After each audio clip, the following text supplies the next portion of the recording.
excited to share some really good news with you. Ding, ding, ding, ding, ding, new author alert. Yes, I am Dr. Addae, and I wrote my very first book, Black Boy Fly, Embracing My Ancestry, Blackness, and Purpose in the African Diaspora. Man, it feels so good to have a book that I could put out, hold in my hands, get feedback from people, and just tell my story. So let me give you a little bit of background about who I am, and then we'll talk about the book and where the idea came from. I always start off by telling people that I'm a first-generation American. My parents immigrated from Ghana to the United States in the late 70s, and I'm what they call their first experiment. So far, so good, I think.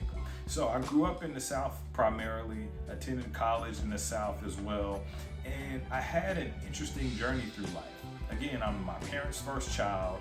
I'm the first person in my family born outside of Ghana.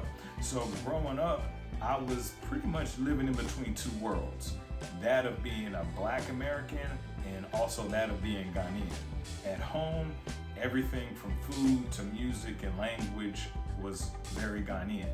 Outside of home, everything around me was very Black, and I often found myself trapped in between those worlds. So I wrote this book to document my experience as a first-generation Ghanaian American and talk about the things that I experienced, the things that I overcame, and essentially my journey towards flying high in life.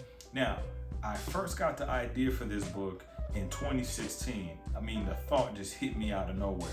Black Boy Fly. I could see it very clearly. I pulled out my phone, opened up my Evernote app, and I made a note, Black Boy Fly. I started to think about it and marinate it, and I wondered, why did this concept just come to me out the blue? Well, let me give you a little bit of context. I finished high school in Nashville, Mississippi. My favorite author is Richard Wright. He's also from the Nashville, Mississippi area. He has a book called Black Boy. His books really changed me, especially the Black Boy book. It helped me understand Black culture and the Black experience. Also, one of my favorite hip hop artists is Kendrick Lamar. And on one of his albums, he has a song called Black Boy Fly. And so those two themes came together, and that's what entered my mind in September 2016 when I was thinking about my story and what I was going through at the time and how I could communicate that to the world. So to me, Black Boy Fly is more so a double entendre, right? It means you can look good, but it also means you can soar toward your dreams.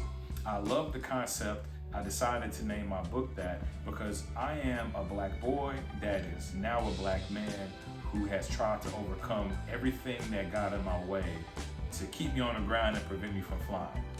I feel as though at 40 years old, I'm finally flying, and I wanted this book to be able to help other young men or Black males or just people in general understand what I went through, what I experienced, and what I had to do to overcome those challenges. So this book documents my journey. It's broken up into 3 parts based on my core values. I live my life based on purpose, influence, and change. So I wrote this book as a collection of my thoughts on each of those topics. So when you dig into this book, you'll see that there are 26 different thoughts. I wrote this book non-traditionally, right? Most people write a book and you've got several really long chapters. I wanted to share my experiences and short thoughts with people in ways that they could digest, hear what I was thinking or feel what I was thinking, take that lesson, and then go to the next thought. So when you read this book, you'll see that there's 26 different thoughts on a whole variety of different topics that relate to purpose, influence, and change. I started working on this book in 2016, basically just as a series of journal entries, which were just my raw thoughts about what I was experiencing in my life. And again, my life isn't perfect. While I feel as though I've accomplished and I've succeeded in a lot of things, I also went through struggle. You know, as a first-generation American and a child of Ghanaian immigrants, I grew up in the South United States in communities where there weren't a lot of African immigrants. So I was that kid that folks referred to as African booty scratcher, or as, you know, the African folks kid or whatnot. That was part of what I experienced as a child. I think it gave me a tough resolve, and it just helped me think about how to navigate the world. Went to college at Tennessee State University, studied computer engineering. I had some really good semesters and I had some really tough semesters. Engineering school was not easy for me, especially because being at Tennessee State was my first foray into really what I would call black culture. I wasn't living at home, I was living on campus, and I was surrounded by people that are black from all over the country. And that was something that I had to really work through and digest, and also kind of discover who I was going through that process. I finished my master's at Tennessee State University in engineering, left TSU, and I went off into the corporate world. Now, as I talk about in the book, I had some really interesting experiences in corporate America, some really good ones and some challenging ones. I worked at companies such as IBM, Raytheon, Booz Allen Hamilton, essentially a whole array of engineering roles and contributing in the technology space. Now, people always ask me, Isaac, why did you leave engineering? Well, if you read the book, there's a chapter in here that describes why I changed careers. Essentially, for me, I was looking for fulfillment. While I was doing great work and working on interesting technology projects, I wanted to do something that was more connected to changing people's lives directly. That led me toward education.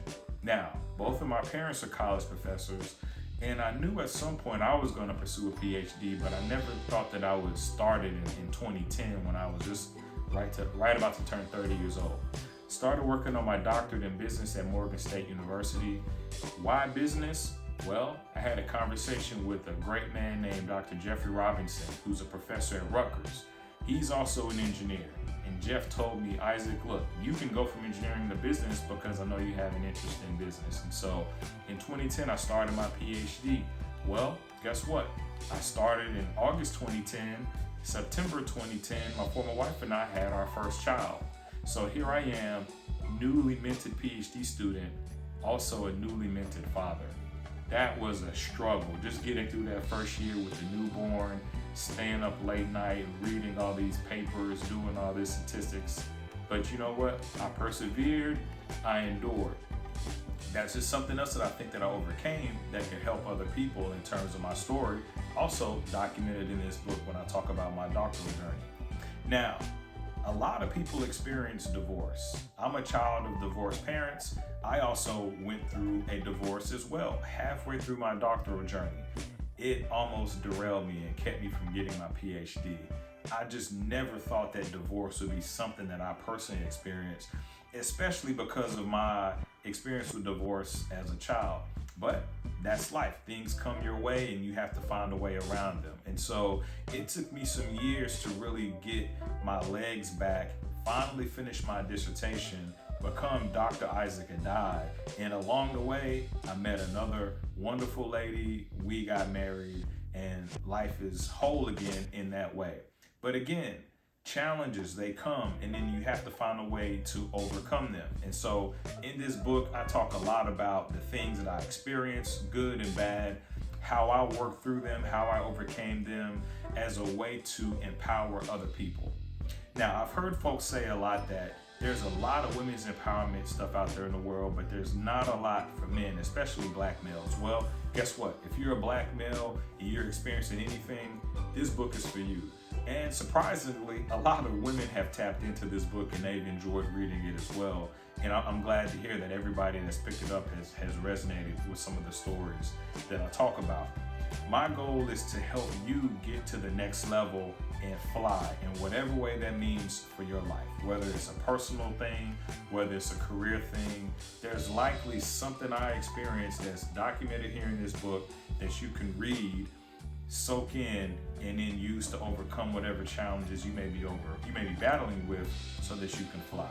So again, Black Boy Fly, embracing my ancestry, blackness, and purpose in the African diaspora is essentially my attempt to share with the world the things that I experienced, what I had to do to shift my mindset to overcome those challenges so that I can fly. I taught business at Tennessee State University for 7 years, and I interacted with thousands of students. What I would always tell my students at the end of every semester is that greatness is within you. You have to discover it, tap into it, and find a way to express that greatness. many of us never get to achieve that greatness because we let those obstacles that come into our way derail us. Now, I went through my own experiences. I found my way out of it so that I can fly. Guess what? You can do the same thing. No matter where you are in life, no matter what you have going on, no matter what you're going through, there's greatness inside of you. You gotta find a way to get it out. There's some things in this book that'll help you get to that greatness so that you can go out and fly, whether it's in your life or in your career. We all deserve it. I believe that life requires it. What are you gonna do to tap into that greatness so that you can become the best version of yourself? Now, my journey's not complete. As I said, I'm only 40 years old. While I think I might have accomplished quite a bit in that time period, if I'm given, another 40 years to live, I'm gonna try to accomplish a lot more in life. My goal is to always move towards what my greatness looks like. What does greatness look like for you? What do you need to do to tap into that greatness so you can fly? I'm a black boy that became a black man who's flying through the world. My goal is to empower as many people as I can to do the same through this book. Tons of people have gotten this book. I've gotten a lot of reviews and feedback. Go to blackboyflybook.com. You can order a copy of the book. You can also go to amazon.com or Apple Books. There are digital copies and paperback copies available there. Send me a message. Let me know what you think about the book once you dive into it. If you are a person that needs empowerment and you're looking for someone to talk through based on what some of the things you might be experiencing, feel free to reach out. I'm on social media at Addae, Ph.D. And remember, you can fly. You deserve to fly. I went through a lot. I figured it out. I'm here flying. I want you to do the same. So check out this book and let me know what you think.